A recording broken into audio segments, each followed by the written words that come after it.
Revue de presse avant de refermer cette édition, un seul titre à la une des quotidiens, le convoi militaire français bloqué sur le territoire burkinabé. Entre compte rendu, analyse et commentaires, la presse nationale en fait largement écho. Lecture croisée des journaux avec Ahadi Sandamba.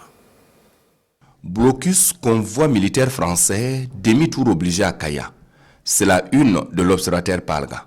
Dans ces colonnes, le doyen des quotidiens rapporte les faits au jour le jour, du jeudi au samedi.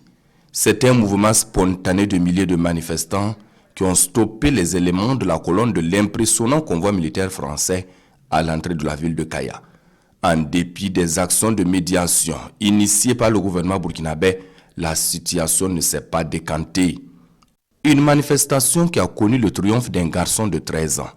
À l'aide d'un lance-pierre, le petit Aliou Sawadou a réussi à descendre un drone de l'armée française, ce qui lui prévalut la qualification de héros de la résistance anti-française à Kaya, précise l'Obs.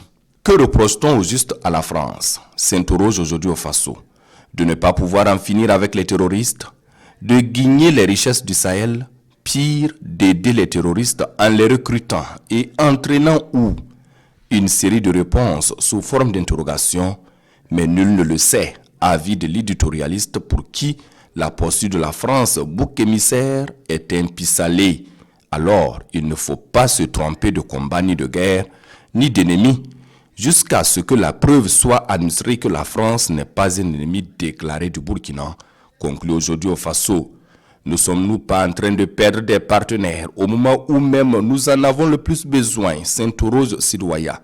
Alors qu'on ne se voile pas la face. Réponse du journal de tous les Burkinabés qui précise que le rôle de l'armée française aux côtés du Burkina Faso peut ne pas être à la hauteur de ses attentes.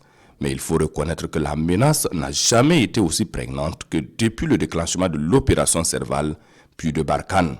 Il va sans dire que cet engagement reste décisif pour notre pays dans ses opérations militaires au quotidien, et ce, depuis le début de la crise sécuritaire.